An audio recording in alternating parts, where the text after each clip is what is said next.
Hello everyone, welcome back to Dirana academy. तो जैसे आप ऑलरेडी जानते हैं कि मैंने क्लास 11 फिजिक्स का जो चैप्टर है that is units and measurement वो स्टार्ट किया हुआ है। और आज के लेक्चर के अंदर हम स्टडी करने वाले हैं सिस्टम ऑफ यूनिट्स के बारे में। कितने टाइप के यूनिट्स होते हैं ये डिस्कस करेंगे। और जो फंडामेंटल हमारी क्वांटिटीज़ होती हैं उनके जितने भी यूनिट्स हैं उनकी डेफिनेशंस के बारे में आज हम डिस्कस करेंगे। और हाँ, ऊपर जितने भी चैनल और जो पेजेस दिए गए हैं उनके जो लिंक्स है डिस्क्रिप्शन बॉक्स में डाल दिए हैं। तो बिना कोई टाइम वेस्ट किए चलिए शुरू करते हैं।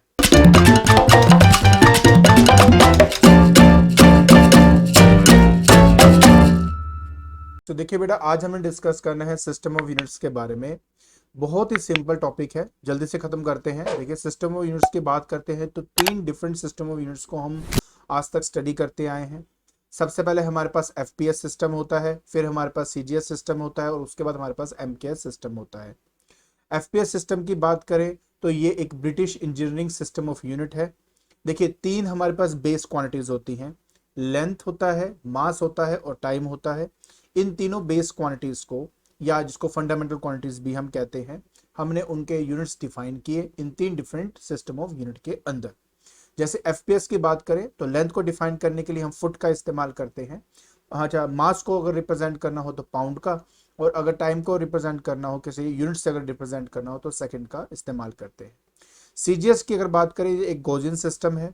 पहली बात ये कि लेंथ के लिए हम सेंटीमीटर का, जी का मतलब यहाँ पे ग्राम होता है और एस का मतलब यहाँ पे सेकंड होता है, जो टाइम के लिए हम रिप्रेजेंट करते हैं।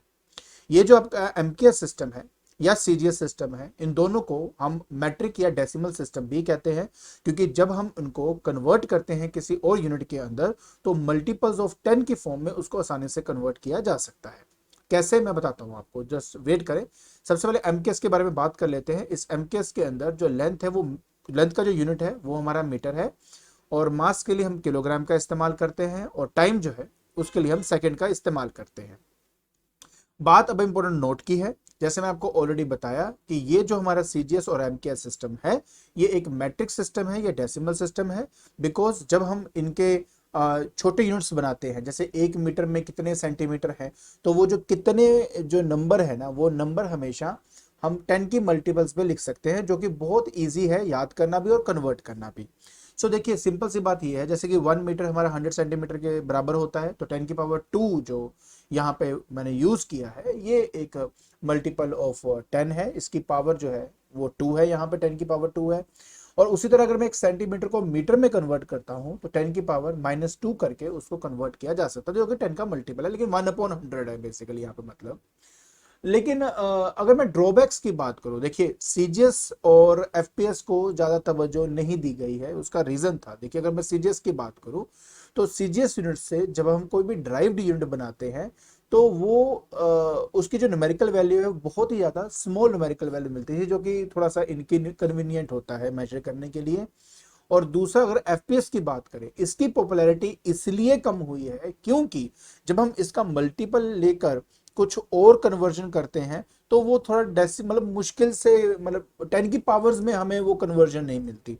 एग्जांपल, जैसे 1 फुट को मीटर में भी कन्वर्ट करना है तो उसकी वैल्यू देख सकते हो 0.3048 मीटर है। तो आप देख सकते हो कि हम अगर मान लो अगर मेरे पास कोई कहता है कि मेरे पास 5 फुट को आपने मीटर में कन्वर्ट करना है, तो आप 5 से पहले इसको मल्टीप्लाई करेंगे, डेसिमल में आपका आंसर आएगा, तो थोड़ा सा इनकन्वीनियंट हो जाता है। लेकिन अगर मुझे को कहता ये एमके सिस्टम के हिसाब से या सीजीएस के हिसाब से कि 5 मीटर को सेंटीमीटर में कन्वर्ट करो, तो जस्ट मैं 100 से मल्टीप्लाई करके 500 सेंटीमीटर लिख दूंगा और मेरे लिए करना वो आसान हो जाता है। तो जो एफपीएस है वो थोड़ा सा इनकन्वीनियंट होने के चलते उसको थोड़ा सा हमने, मतलब वो कह सकते हैं वो कम पॉपुलर रहा है, वो उसको ज्यादा हम यूज नहीं करते हैं। अब आता है बेटा इंटरनेशनल सिस्टम ऑफ यूनिट और एसआई यूनिट। देखो नाम में ही लिखा हुआ बेटा इंटरनेशनल सिस्टम ऑफ यूनिट, मतलब एक ऐसा सिस्टम ऑफ यूनिट जिसको इंटरनेशनली एक्नॉलेज कर सके, जिसको इंटरनेशनली हम यूज कर सके, जिसको हम एक्सेप्ट कर सके मेजरमेंट्स करने के लिए, वो सिस्टम को हम कहते हैं द एसआई सिस्टम या इंटरनेशनल सिस्टम ऑफ यूनिट। अब सबसे बड़ी बात यह है कि ये जो सिस्टम ऑफ यूनिट है इसको डेवलप और रेकमेंड जो किया था वो था general reference of weights and measures के द्वारा, जो कि 1971 के अंदर स्थापित की गई थी, ताकि आप एक ऐसे कुछ सिस्टम ऑफ यूनिट्स बनाओ जिसको ऑल ओवर, मतलब इंटरनेशनल लेवल बेसिकली जिसको एक्नॉलेज किया जा सके, जिसको यूज करके हम अपनी मेजरमेंट्स बना सके। अदरवाइज क्या हो रहा था ना कि हर कोई अपनी मर्जी से सिस्टम ऑफ यूनिट्स अपना यूज कर रहा था, तो कंफ्यूजन इतनी ज्यादा थी। वो यहाँ पे लेंथ कहता था कि मेरे पास 5 यार्ड है, बट वहां पे वो 5 मीटर बोल रहा है, तो मतलब एक अलग अलग वैल्यूज थी। तो इस चक्कर के ना उसको यूनिफाई करने के लिए, उसको एक सिंगल रूफ में लाने के लिए एक ऐसे सिस्टम ऑफ यूनिट की डेवलपमेंट हुई जिसने एक्चुअली बहुत ज्यादा सिंप्लीफाई कर दिया हमारे सिस्टम ऑफ यूनिट्स को, जिसको हम इंटरनेशनली अब यूज कर सकते हैं। देखिए कुल मिला के ना मैं आपको एक बात और अच्छे से समझा दूं। देखिए बेटा कि अगर हम बात करते हैं अपने एमके सिस्टम की, तो बेसिकली 3 बेस यूनिट्स का इस्तेमाल किया जाता था, जैसे कि मास हो गया, लेंथ हो गया, टाइम हो गया। इसके अलावा हम कोई ज़्यादा यूनिट्स का इस्तेमाल नहीं करते थे। तो ऐसे सिस्टम वालों ने क्या किया, सबसे पहले ना उन्होंने कुल मिलाकर 7 ऐसे फंडामेंटल क्वांटिटीज बनाए, जैसे आप यहाँ देख सकते हो। पहला मास है, फिर लेंथ है, ये टाइम है, temperature, electric current, luminous intensity and quantity of matter. और ये कुछ ऐसे आपके फंडामेंटल क्वांटिटीज हैं जो किसी और क्वांटिटी पे डिपेंड नहीं करते, पहली बात। और दूसरी बात ये कि इनकी हेल्प से हम चाहे इलेक्ट्रिकल फिजिकल क्वांटिटीज हैं, जैसे कि पावर हो गया, इलेक्ट्रिकल एनर्जी हो गई, इन सब के यूनिट्स को भी आसानी से डिराइव और डिफाइन कर सकते हैं। तो ये बड़ा फायदा था।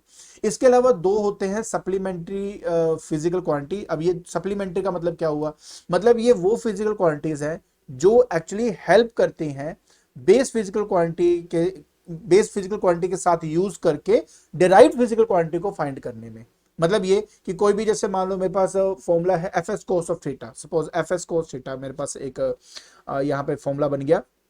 अब इस कंडीशन के अंदर कोस थीटा में जो थीटा एंगल है ना, तो अब वो एंगल का इस्तेमाल कैसे करेंगे, यूनिट्स में कैसे डिफाइन करोगे आप किसी फिजिकल क्वांटिटी को जो थीटा पे डिपेंडेंट है आपका। तो अगर आप वैसे तो आपको मैंने डायमेंशनल एनालिसिस बताई हुई है, बाकी आगे जाके पढ़ाऊंगा भी आपको।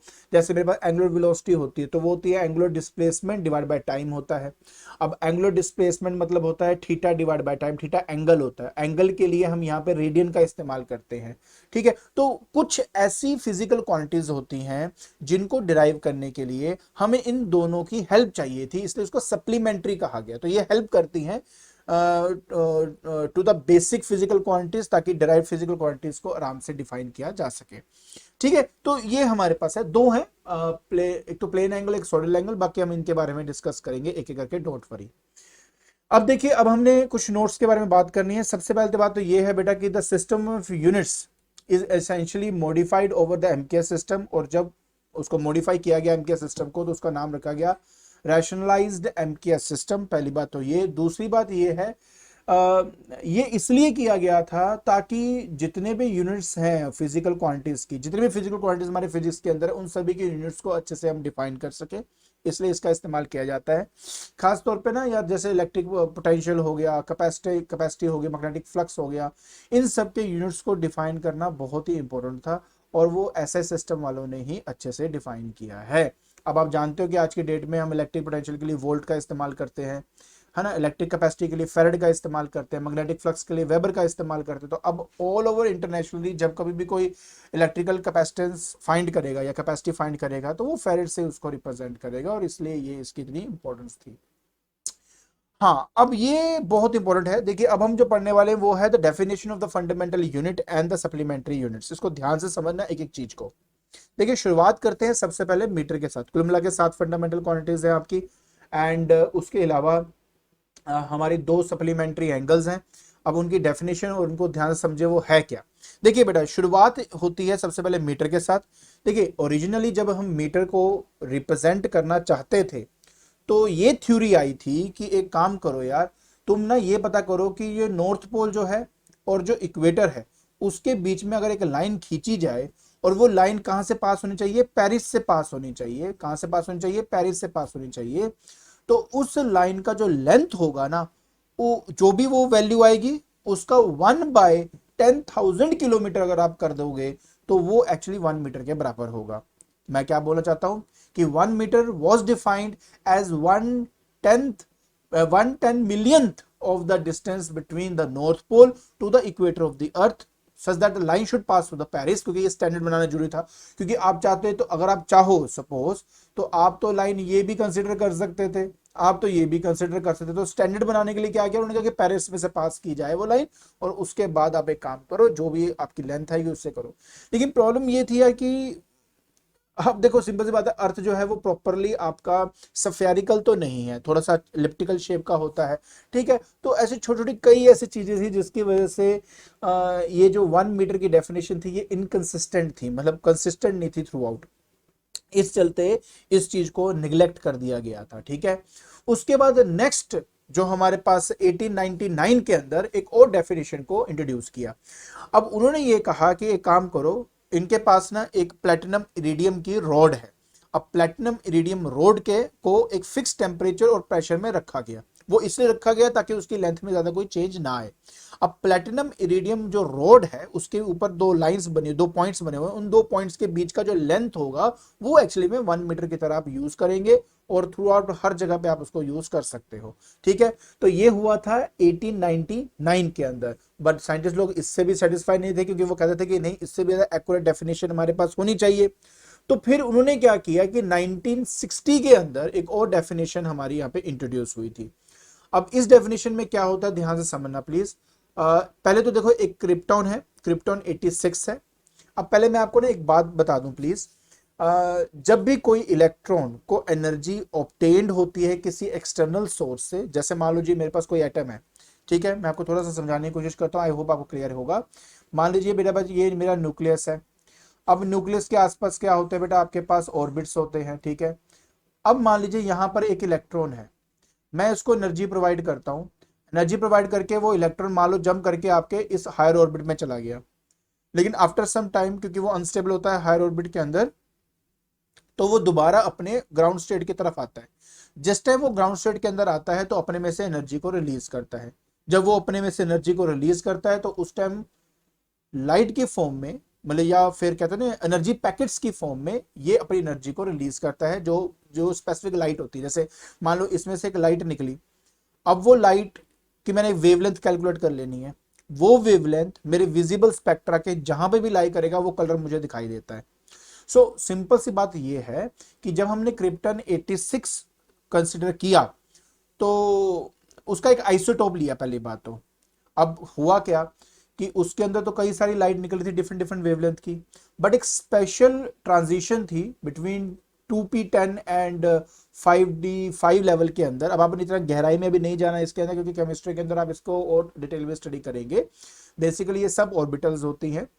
तो जब एक इलेक्ट्रॉन की ट्रांजिशन होती है 2p10 और 5d5 लेवल के अंदर, तो उस टाइम एक orange red colour of light बाहर निकलती है, ठीक है। क्या होता है, ट्रांजिशन ऑरेंज रेड कलर की लाइट बाहर निकली, उसका जो वेवलेंथ होगा हमने वो मेजर किया, और वो जो वेवलेंथ है वो हमारा हुआ दैट इज 6.0578021 10⁻⁻7 मीटर। अब कईयों को जैसे वेवलेंथ के बारे में नहीं पता, तो मैं बता देता हूँ बेटा कि देखिए ये हमारे पास पूरी वेव जा रही है। इस वेव में दो क्रस्ट के बीच के लेंथ को हम वेवलेंथ बोलते हैं, या दो ट्रफ के बीच के लेंथ को भी हम क्या कहते हैं, वेवलेंथ ही कहते हैं।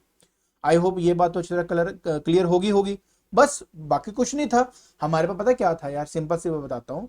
तो इसमें से जो वेवलेंथ निकल रही थी वो ये थी, तो हमने क्या किया, हमने एक वेवलेंथ जो है उसका लेंथ हमने मेजर किया। कहते the number of these wavelength in 1 metre comes out to be इतना, ठीक है। ये हमारे पास निकला, मतलब ये कि एक वेव की लेंथ इतनी थी, ठीक है। जब 1 मीटर के अंदर इन्हीं नंबर ऑफ वेवलेंथ को देखा गया तो वो वैल्यू हमारे को इतनी मिली। तो अब हमने क्या डिफाइन किया, तो हमने डिफाइन किया कुछ ऐसे। तो 1960 जैसे मैंने आपको कहा, उन्होंने कहा कि standard metre is exactly equal to this much amount of wavelength in vacuum of the radiation from the krypton isotope of mass 86, ठीक है। तो ये फिर एक मीटर को डिफाइन करने का तरीका था। तो मतलब अगर मैं 1 मीटर लेंथ अगर बोलूं कितना है, तो बोलूंगा कि इस 1 मीटर के अंदर this much amount of wavelength पाए जाते हैं एक क्रिप्टॉन आइसोटोप जिसका मास 86 है उस पर्टिकुलर वेव के, ठीक है। कलर याद रखना ऑरेंज रेड कलर है आपका। आई होप आपको अच्छी तरह ये समझ में आ गया होगा, ठीक। तो देखिए बेटा बात यहीं पे खत्म नहीं होती। 1983 के अंदर जब 17 जनरल कॉन्फ्रेंस हुआ था वेट एंड मेजर्स का, तब उन्होंने वेलोसिटी ऑफ लाइट की हेल्प से 1 मीटर को फिर से डिफाइन किया। अब उन्होंने ये कहा कि देखिए स्पीड ऑफ लाइट एक्चुअली में होती है 299 इंटू 7 नॉट इंटू कॉमा 792,458 मीटर पर सेकेंड। तो हमें पता है कि हमारी जो वेलोसिटी है, वेलोसिटी क्या होती है बेटा हमारा, डिस्प्लेसमेंट ओवर टाइम होता है ना आपका, तो हमने एक्चुअली वो टाइम निकाला। जब हम टाइम को डिफाइन करते हैं तो डिस्प्लेसमेंट ओवर वेलोसिटी आ जाएगी बेटा आपके पास यहाँ पे। अब डिस्प्लेसमेंट जो अगर आप यहाँ पे देखें तो 1 मीटर की मुझे डिस्प्लेसमेंट चाहिए, वेलोसिटी जो है वो है 299,792,458 मीटर पर सेकेंड। ये से कट जाएगा और ये 1 सेकेंड का सेकेंड ऊपर चले जाएगा, तो 1/299,792,458 सेकेंड्स। तो अब 1 मीटर को डिफाइन करने के लिए हमने क्या कहा, हमने कहा देखिए यार अगर लाइट आपकी ट्रेवल कर रही है तो इतने सेकंड के अंदर लाइट जो डिस्टेंस ट्रेवल करती है वो 1 मीटर है। यही है इस 1 मीटर की डेफिनेशन का मतलब। सो यही यहाँ पे लिखा भी हुआ है, 1 metre is the length of the path travel by light in vacuum in 1/299,792,458 of a second. एक सेकेंड का इतना हिसाब कर देंगे तो वो एक्चुअली में 1 मीटर जो डिस्टेंस है लाइट आपकी ट्रेवल कर लेती है। तो इस तरीके से मैटर को जो मीटर को डिफाइन किया गया। अब हमारे पास आता है बेटे किलोग्राम। ये तो बहुत सिंपल है, देखिए क्या है, 1 किलोग्राम को डिफाइन करने के लिए कुछ भी नहीं है, एक प्रोटोटाइप बनाया गया। आप ऊपर देख सकते हो ये प्रोटोटाइप को, ये जो प्रोटोटाइप है ये एक्चुअली प्लेटिनम इरिडियम का बनाया हुआ एक सिलेंड्रिकल हमारे पास ऑब्जेक्ट है।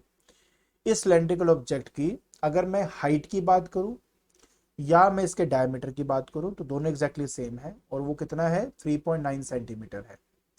इसका जो मास है उसी को हम 1 किलोग्राम कहते हैं, और उसी के रेफरेंस से आज की डेट में जितने भी वेट्स बनाए जाते हैं वो इसी को रेफरेंस में ध्यान में रखते हुए बनाए जाते हैं। ठीक है, तो 1 किलोग्राम जो वेट है वो मास जो है वो एक्चुअली क्या है, एक ऐसे सिलेंड्रिकल ऑब्जेक्ट है, प्लैटिनम इरिडियम एलॉय का है। बेसिकली हम ऐसे एलॉयज क्यों लेते हैं, उसका रीजन ये होता है क्योंकि उसमें ज़्यादा चेंजेस नहीं आते, टेम्परेचर का या प्रेशर का, है ना, इन सब का कोई चेंज नहीं आता, तो एज ए स्टैंडर्ड की तरह हम इसको इस्तेमाल कर सकते हैं। बात करते हैं हम अपने सेकंड्स की। देखिए बेटा बहुत सिंपल सी बात बताऊंगा आपको, यहाँ पर ना हम लेंगे सीजियम 133।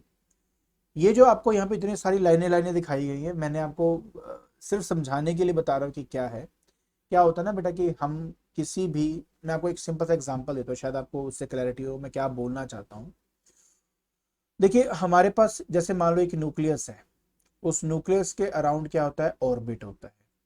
अब उस ऑर्बिट को थोड़ा और इलेबोरेट बड़ा करके जब इसको देखते हैं ना हम, मान लीजिए मैं थोड़ा सा इसको इलेबोरेट कर देता हूँ, थोड़ा मैग्नीफाई करता हूँ इस लाइन को, तो मुझे इस ऑर्बिट के अंदर ना दो और ऐसी लाइन दिखाई देंगी जिनको हम सब ऑर्बिटल्स कहते हैं। इन सब ऑर्बिटल्स को और थोड़ा बड़ा और इलेबोरेट किया जाता है तो उनके अंदर भी डिफरेंट एनर्जी शेल्स या लेवल्स हमें दिखाई देते हैं, जिनको हाइपरफाइन स्ट्रक्चर या हम आगे और बहुत कुछ बोलते हैं। मैं आपको सिर्फ ये समझाना चाहता हूँ कि एक ऑर्बिट के अंदर कई सारे शेल हैं, अब हर शेल के अंदर और भी कई सारे शेल्स हैं। बस अब इतनी सी बात को ही आप समझेंगे इस डेफिनेशन को समझने के लिए। सो देखिए 1 सेकेंड को जब डिफाइन किया गया तो हुआ क्या, देखिए हम सीजियम 133 एटम का यहाँ पे इस्तेमाल करते हैं। ठीक है, ये इनके हाइपरफाइन स्ट्रक्चर है, F3 और F4 के बीच में हम उसको स्टडी करते हैं। जब भी इलेक्ट्रॉन्स आपके मतलब जब भी इलेक्ट्रॉन की ट्रांजिशन होती है इन दो हाइपरफाइन स्ट्रक्चर्स लेवल्स के अंदर, तो उस केस में क्या होता है, इतने नंबर ऑफ पीरियड्स आपके निकलते हैं बेटा, इतने नंबर ऑफ वेव्स आपके निकलते हैं या रेडिएशन निकलती है आपके उस 1 सेकेंड के अंदर। तो कहने का मतलब ये है कि इलेक्ट्रॉन जो है उसकी ट्रांजिशन टेक प्लेस कर रही है एक लेवल से दूसरे लेवल के अंदर। उस दौरान इसमें से जो आपकी वेव निकल रही है कितनी निकल रही है, जब इतनी नंबर ऑफ वेव्स निकलेंगी तो उसको, तो जितने टाइम के अंदर ये निकलेंगी उसको 1 सेकेंड कहा जाएगा। तो इसको मैं इस तरीके से भी बोल सकता हूं कि जब भी आपका इलेक्ट्रॉन की ट्रांजिशन होती है इस हाइपरफाइन स्ट्रक्चर के अंदर या लेवल्स के अंदर, तो 1 सेकेंड में इतने नंबर ऑफ रेडिएशंस आपकी बाहर आती है। तो इसको हमने बेसिकली 1 सेकेंड को डिफाइन करने के लिए यूज किया। क्लियर, बात करते हैं। और हाँ, सबसे इंपॉर्टेंट बात है कि अब जो हमारा एटॉमिक क्लॉक है वो इसी डेफिनेशन के बेसिस पे उसको हम मतलब बनाया था। इसकी जो एक्यूरेसी है वो 1 × 10⁻11 सेकेंड्स है, मतलब 5000 साल जब गुजर जाएंगे तब जाके सिर्फ 1 सेकंड का ही सिर्फ एरर आएगा। तो इस तरीके से 1 सेकंड को डिफाइन किया गया और एटॉमिक क्लॉक को सेट किया गया। देखिए मेरे पास दो आइडेंटिकल यहाँ पे वायर्स हैं। उन दो आइडेंटिकल वायर्स को मैंने 1 मीटर की दूरी पे रखा और इनमें से करंट पास करना शुरू कर दिया। Same amount of current pass करना है आपने। तो हम इन दोनों में करंट तब तक पास करेंगे जब तक इतनी अमाउंट ऑफ फोर्स इन दोनों के बीच में एक्ट नहीं करेगी, क्योंकि अगर इतनी अमाउंट ऑफ फोर्स किसी दो वायर के बीच में एक्ट कर रही है तो उसका मतलब ही होता है कि अब उस वायर के अंदर 1 एम्पियर करंट जो है वो आपका फ्लो कर रहा है। और यही इसकी डेफिनेशन भी है। कहते हैं कि 1 ampere is the constant current which when maintained in each of the two straight parallel conductors of infinite length and negligible cross section held 1 meter apart in vacuum shall produce a force per unit length। yes, एक बात important है इसमें, force per unit length है इसके अंदर, it's not अकेला force. Force per unit length का मतलब होता है कि देखिए ये वायर इस वायर के ऊपर आपस में फोर्स तो लगा ही रही है। मान लेते हैं ये 2 मीटर का आपकी लेंथ है, तो जो अमाउंट ऑफ फोर्स एक्ट कर रही है जब आप उसको इसके लेंथ से डिवाइड करोगे तब उसकी वैल्यू 2 × 10⁻⁷ न्यूटन आना चाहिए। ठीक है, तो वो आपका यहाँ पे दिया हुआ है 2 × 10⁻⁷ न्यूटन पर मीटर बिटवीन देम। बात करेंगे अब केल्विन की। देखिए केल्विन की डेफिनेशन बहुत सिंपल सी है। एक्चुअली जब हम एक केल्विन को डिफाइन करते हैं तो हम कंसिडर करते हैं ट्रिपल पॉइंट को। अब ये ट्रिपल पॉइंट क्या चीज़ है बेटा, क्या है ना कि हमने एक कंटेनर लिया, वैक्यूम कंटेनर बेसिकली, जिसमें से हम वैक्यूम क्रिएट कर सके। हमने एक चाइना डिश के अंदर थोड़ा सा पानी रखा। अब उसका जो प्रेशर है ना वो धीरे धीरे हमने कम करना शुरू कर दिया। जब हम उसका प्रेशर को धीरे धीरे कम करना शुरू करते हैं तो एक ऐसा टेम्परेचर और एक ऐसा पॉइंट हमें मिलता है जिसमें हमें तीनों स्टेट जो पानी की हैं वो मिल जाती हैं। मतलब उस स्टेट के अंदर हमें लिक्विड भी मिलता है, उसमें हमें गैस भी मिलता है, ठीक है, और उसी के अंदर एज अ आइस भी हमें मिल जाता है जो कि सॉलिड स्टेट होता है। तो एक ऐसा टेम्परेचर जिस टेम्परेचर में हमें तीनों स्टेट ऑफ वाटर मिल जाते हैं उसको ट्रिपल पॉइंट कहते हैं। और ये जो आपका टेम्परेचर है ये आपका होता है 273.16 केल्विन। बेसिकली ये वो टेम्परेचर है। तो ऑब्वियस है 1 केल्विन को डिफाइन करना है तो इतने से डिवाइड कर दीजिए तो आपका 1 केल्विन डिफाइन हो जाएगा। और वो यहाँ पे किया, कहते हैं 1 degree kelvin is the fraction 1/273.16 of the thermodynamical temperature of the triple point of water. I hope आपको ये समझ में आ गया होगा। अब हम बात करेंगे बेटा कैंडेला की। कैंडेला एक ऐसा यूनिट है जिसका इस्तेमाल किया जाता है लाइट की इंटेंसिटी को डिफाइन करने के लिए। देखिए सिंपल सी डेफिनेशन है। आपको पता है कि मेरे पास जैसे बल्ब है, उस बल्ब में से रेडिएशन जो है वो हर डायरेक्शन में निकलती है ना, हर डायरेक्शन को निकलेगी। तो पहला स्टेप हमने ये किया कि हमें चाहिए एक मोनोक्रोमेटिक लाइट। मोनोक्रोमेटिक मतलब होता है सिंगल कलर ऑफ लाइट, एक ऐसी लाइट जिसकी फ्रीक्वेंसी आपकी होनी चाहिए 5.4 10⁻14 हर्ट्ज। उसके बाद जो लाइट इससे निकल रही है उसकी जो इंटेंसिटी है वो 1/683 वॉट पर स्टेरेडियन होना चाहिए उस डायरेक्शन के अंदर, तब जाकर हम उसको 1 कैंडेला कहेंगे। अब बात ये आ रही है वॉट मतलब पावर, ठीक है, एनर्जी पर यूनिट टाइम, ठीक है। अब यहाँ पे है स्टेरेडियन। अब स्टेरेडियन क्या है वो थोड़ा मैं आगे जाके समझाता हूँ, लेकिन एक बार के लिए ये इसकी डेफिनेशन है कैंडेला की। तो ये क्या बताता है, ये लाइट की इंटेंसिटी को डिफाइन करने के लिए यूज किया जाता है। अब आता है मोल। अब मोल के बारे में तो आपने पहले भी पढ़ा हुआ है यार कि मोल क्या होता है आपका, ठीक है। देखिए आप भी जानते हैं बेटा कि अगर मेरे पास 12 ग्राम, अगर मान लीजिए मैं प्योर कार्बन C12 ले लेता हूँ, ठीक है, और अगर मैं उसको केजी में लिखूं तो क्या आ जाएगा 0.012 केजी, राइट। तो उसके अंदर जितने नंबर ऑफ कार्बन एटम्स होंगे उसको बेसिकली 1 मोल कहा जाता है। मतलब ये कि जब हम कहते हैं ना कि मान लीजिए कि अगर मेरे पास मान लीजिए कोई भी सल्फर है, क्या है सल्फर, मैं कहूँगा सल्फर में 1 मोल का क्या मतलब है, ठीक है। मैं एक काम करता हूँ यहाँ लिखता हूँ, और को कहते हैं मेरे पास सल्फर है। अब सल्फर में 1 मोल का क्या मतलब है, तो सल्फर की वो क्वांटिटी जिसके अंदर this much amount of sulphur के एटम हो उसको 1 मोल कह दूंगा, ये मतलब होता है इसका। ठीक है, अब ये जो नंबर है ये अवोगाड्रोस नंबर है और ये एग्जैक्टली मेरे 12 ग्राम ऑफ कार्बन के बराबर होता है। तो वहां से ये डेफिनेशन आपकी बताई गई, कहता है 1 मोल is the amount of substance which contains as many elementary entities as there are atoms in 0.012 kg of pure carbon 12। ठीक है, तो ये मोल बताने का तरीका है। तो इसके साथ आपके सातों जो फंडामेंटल क्वांटिटीज हैं उनकी डेफिनेशन कंप्लीट होती है। अब हम बात करेंगे अपने सप्लीमेंट्री यूनिट्स की। दो हैं, सबसे पहले हमारे पास क्या आता है बेटा, रेडियन। अब रेडियन जो है ना बेटा, मैं आपको पहले समझा दूं, 2 डायमेंशनल है। 2 डायमेंशन का क्या मतलब होता है बेटा, 2 डायमेंशन का मतलब होता है, मैं थोड़ा सा आपके लिए एक बार कलर चेंज कर लूँ। देखिए हमारे पास क्या होता है बेटा, ये सर्कल होता है ना, ये इसका सेंटर हो गया। मान लेते ये मेरा ए पॉइंट है, मान लेते ये मेरा बी पॉइंट है। अब ये सेंटर में अपना एक एंगल सबटेंड कर रहे हैं, है ना, ये 2 डायमेंशनल फिगर है। तो ये जो यहाँ पर सेंटर में जो एंगल सबटेंड करते हैं, ये रेडियन कब बनेगा, ये रेडियन तब, पहली बात इसको फाइंड कैसे करते हैं ना, मैं पहले ये समझा दूं। ये मेरा रेडियस होता है, ये मेरा आर्क है, आर्क ए बी आर्क है ये मेरा। तो अगर ये मुझे एंगल फाइंड करना है तो एंगल फाइंड करने के लिए बहुत सिंपल सा फॉर्मूला है, that is arc upon radius, arc upon radius.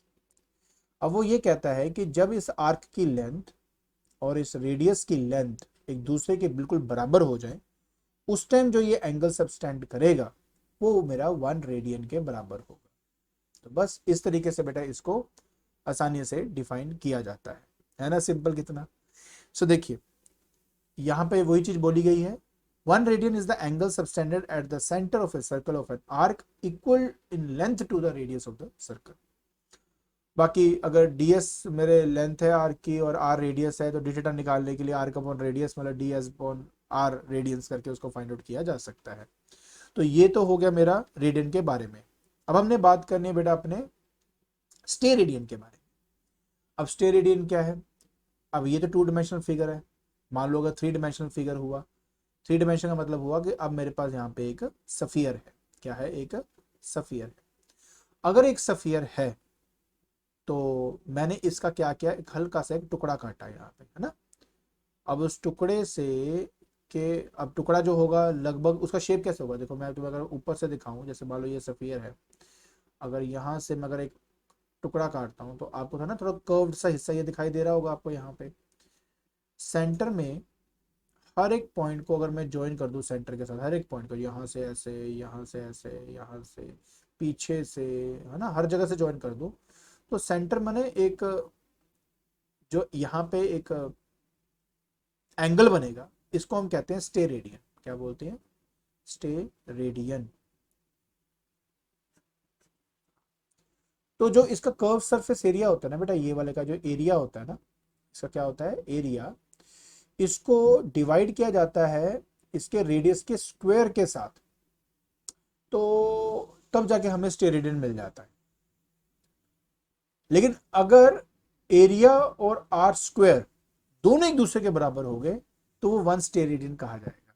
तो इस तरह से डिफाइन किया जाता है। थोड़ा सा आपको दिखा देता हूँ। 1 steradian is the solid angle subtended at the centre of the sphere by that surface of the sphere which is equal in area to the square of the radius of the sphere। जैसे मैंने आपको already बताया कि ये जो आप देख रहे हो इसका एरिया मैंने मेजर किया, इसका एरिया और जब ये जो रेडियस है इसका स्क्वायर जब एक दूसरे के बराबर हो जाए, उस टाइम ये जो एंगल आपको यहाँ दिखा रहा है ये आपका फिर कंसिडर किया जाता है स्टेरेडियन। बाकी नॉर्मल है कि अगर छोटा सा एरिया dl ले लूंगा तो ऑब्वियस है जो एंगल सबटेंड करेगा वो d ओमेगा, ये जो आप सिंबल देखते हैं इसको ओमेगा कहा जाता है, ओमेगा कहा जाता है। तो उसने लिख दिया कि area divide by R square करेंगे तो स्टेरेडियन हमें मिल जाता है। तो इस तरीके से बेटा इन दोनों को आसानी से डिफाइन किया गया। आई होप ये क्लियर हो गया होगा आपको, है ना।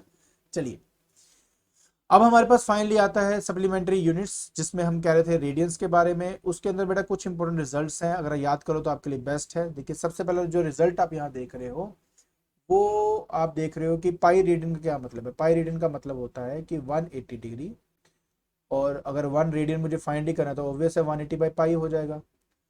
और जब मैं 22/7 कर देता हूँ तो उसको सॉल्व करने में मुझे तो लगता है कि यार 57.7 डिग्री जब एंगल होता है उस टाइम आर्क की लेंथ और रेडियस का लेंथ एग्जैक्टली सेम होगा।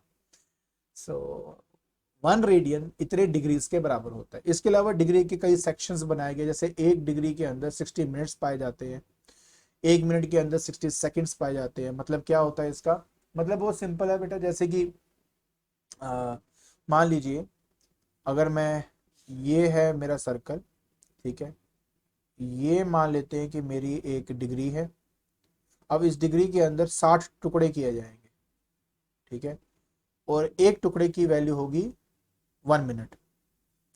उस एक टुकड़े के अंदर फर्दर 60 टुकड़े किए जाएंगे, उस एक टुकड़े की वैल्यू होगी 1 सेकेंड। तो 60 सेकेंड मिलकर 1 मिनट बनाएंगे, और 60 मिनट मिलकर आपके 1 डिग्री बनाएंगे। तो इस तरह से बेटा इनको आपस में स्टडी किया जाता है। फाइनली एडवांटेजेस क्या थे बेटा इस एसआई सिस्टम के। पहला, SI is a coherent system of unit.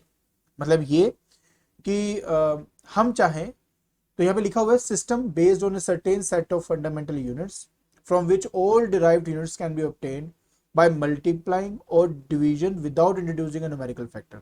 मतलब हम एक यूनिट, जैसे मान लो हमारे पास जो फंडामेंटल यूनिट्स हैं, हम उसका इस्तेमाल करके किसी को भी आसानी से किसी भी डिराइव्ड यूनिट को फाइंड आउट कर सकते थे, जस्ट मल्टीप्लाई और डिवाइड करके। इसलिए ऐसे सिस्टम को डिफाइन करना बहुत जरूरी था। जैसे मैं फॉर एग्जांपल दे देता हूँ, मान लीजिए मुझे वेलोसिटी चाहिए, राइट। अब वेलोसिटी क्या होती है, ऑब्वियस है मीटर पर सेकेंड है। तो अब इसमें क्या किया मैंने, दो फंडामेंटल क्वांटिटीज लिए, उनको आपस में डिवाइड करके वेलोसिटी को डिफाइन कर दिया। तो ये करना मेरे लिए बहुत आसान हो गया, और यही मेरा एडवांटेज था एसआई सिस्टम का, ठीक है। उसके बाद SI is a rational system of unit, ठीक है। मतलब ये कि हर एक यूनिट को, हर एक मतलब पर्टिकुलर फिजिकल क्वांटिटी को एक पर्टिकुलर यूनिट डिफाइन कर दिया गया। जैसे कि आपको पता है कि हीट एनर्जी के लिए ना पहले कैलोरी का यूनिट यूज करते थे। इलेक्ट्रिकल एनर्जी के लिए हमने एनर्जी जूल का इस्तेमाल हमने कर लिया, और नहीं, इलेक्ट्रिकल एनर्जी के लिए वॉट आवर का हम इस्तेमाल करते थे या किलो वॉट आवर का इस्तेमाल करते थे। मैकेनिकल एनर्जी के लिए हम जूल का इस्तेमाल करते। तो हर एक के लिए डिफरेंट डिफरेंट करना बहुत मुश्किल था। ऐसे नहीं क्या किया यार, जो भी एनर्जी होगी इन सबको जूल से डिफाइन करो, बात खत्म। तो थोड़ा सा ईजी कर दिया इन्होंने। दूसरा एक एब्सोल्यूट सिस्टम ऑफ यूनिट है। देखिए अगर आप इसके कोई भी यूनिट्स को देखेंगे तो वो जी पर डिपेंडेंट नहीं है। जी मतलब होता है एक्सेलरेशन ड्यू टू ग्रेविटी, क्योंकि एक्सेलरेशन ड्यू टू ग्रेविटी जो टर्म है वो लगातार प्लेस टू प्लेस वेरी कर सकता है। तो ये कहीं पे भी चेंज, मतलब ये नहीं कि तुम जो ये यूनिट आपने इस्तेमाल किए हैं, जो ये यूनिट आपने मान लो अर्थ पे आपने डिफाइन किए, वही मून में जाके आप देखेंगे तो सेम होगा, कोई डिफरेंस नहीं होगा इन दोनों के बीच में, ठीक है, क्योंकि जी को ही एलिमिनेट कर दिया ना, इस वजह से एब्सोल्यूट है। दूसरा एक मैट्रिक सिस्टम है, ऑब्वियस है, जितने भी इसके मल्टीपल या सब मल्टीपल्स है उनको हम चाहें तो आसानी से एक्सप्रेस कर सकते हैं 10 की पावर पे। एंड लास्ट जो बहुत इंपॉर्टेंट था बेटा, कि हमारे कुछ प्रैक्टिकल यूनिट्स हमें डिफाइन करने बहुत इंपॉर्टेंट थे। उसमें इसने बहुत ज़्यादा हेल्प करी, खासतौर पे करंट इलेक्ट्रिसिटी के अंदर, जैसे कि एम्पियर को डिफाइन करने में, वोल्ट को डिफाइन करने में, हेनरी, फैराडे। तो इन सबको डिफाइन करने में इसने हमारी बहुत हेल्प करी है। ये इसका 5वां एडवांटेज है। आई होप आपको बेटा अच्छी तरह आज का लेक्चर समझ में आ गया होगा, ठीक है। तो आज के लेक्चर के अंदर हमने सिस्टम ऑफ यूनिट्स के बारे में स्टडी किया। हमने ड्राइव फिजिकल क्वांटिटीज जितनी भी थी उनकी डेफिनेशन के बारे में स्टडी किया। और अगर आपको मेरी वीडियो पसंद आ रही है तो please like it, share it and subscribe it. आज के लिए बस इतना ही। Thank you so much.